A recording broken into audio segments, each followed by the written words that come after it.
Daniel chapitre 8. La 3e année du règne du roi Belchazzar, moi, Daniel, j'eus une vision, en plus de celle que j'avais eue précédemment. Lorsque j'eus cette vision, il me sembla que j'étais à Suse, la capitale, dans la province d'Élam, et pendant ma vision, je me trouvais près du fleuve d'Ulaï. Je levai les yeux, je regardai, et voici, un bélier se tenait devant le fleuve, et il avait des cornes. Ses cornes étaient hautes, mais l'une était plus haute que l'autre, et elle s'éleva la dernière. Je vis le bélier qui frappait de ses cornes à l'Occident, au septentrion et au midi.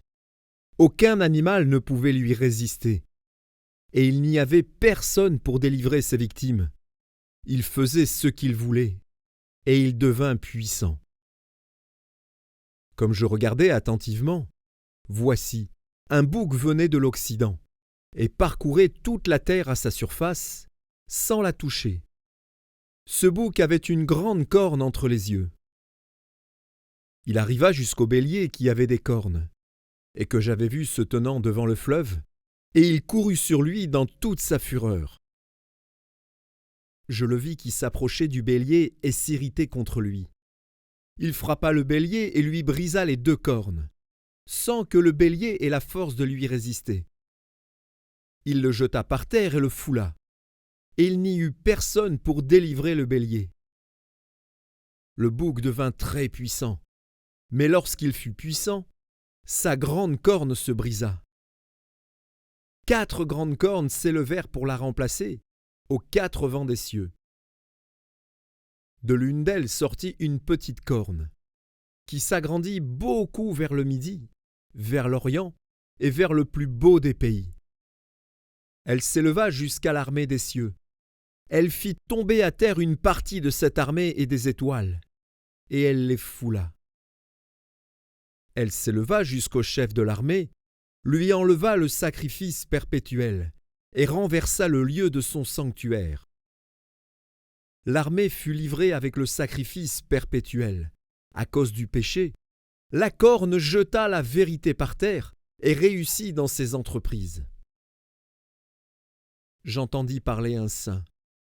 Et un autre saint dit à celui qui parlait : Pendant combien de temps s'accomplira la vision sur le sacrifice perpétuel et sur le péché dévastateur ?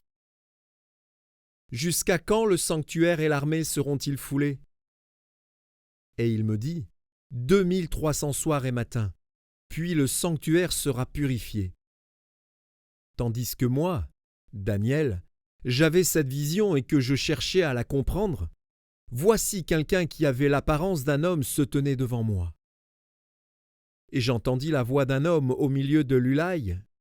Il cria et dit : Gabriel, explique-lui la vision. Il vint alors près du lieu où j'étais, et à son approche, je fus effrayé, et je tombai sur ma face. Il me dit : Sois attentif, fils de l'homme, car la vision concerne un temps qui sera la fin. Comme il me parlait, je restai frappé d'étourdissement, la face contre terre. Il me toucha et me fit tenir debout à la place où je me trouvais. Puis il me dit : Je vais t'apprendre ce qui arrivera au terme de la colère, car il y a un temps marqué pour la fin. Le bélier que tu as vu et qui avait des cornes, ce sont les rois des Mèdes et des Perses. Le bouc, c'est le roi de Javan. La grande corne entre ses yeux, c'est le premier roi. Les 4 cornes qui se sont élevées pour remplacer cette corne brisée, ce sont 4 royaumes qui s'élèveront de cette nation, mais qui n'auront pas autant de force. À la fin de leur domination, lorsque les pécheurs seront consumés, il s'élèvera un roi impudent et artificieux. Sa puissance s'accroîtra, mais non par sa propre force. Il fera d'incroyables ravages. Il réussira dans ses entreprises. Il détruira les puissants et le peuple des saints. À cause de sa prospérité et du succès de ses ruses, il aura de l'arrogance dans le cœur. Il fera périr beaucoup d'hommes qui vivaient paisiblement. Et il s'élèvera contre le chef des chefs, mais il sera brisé, sans l'effort d'aucune main.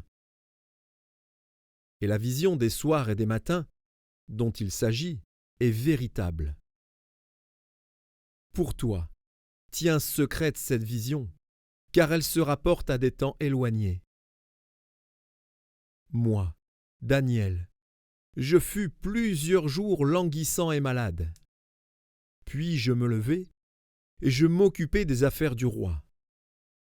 J'étais étonné de la vision, et personne n'en eut connaissance.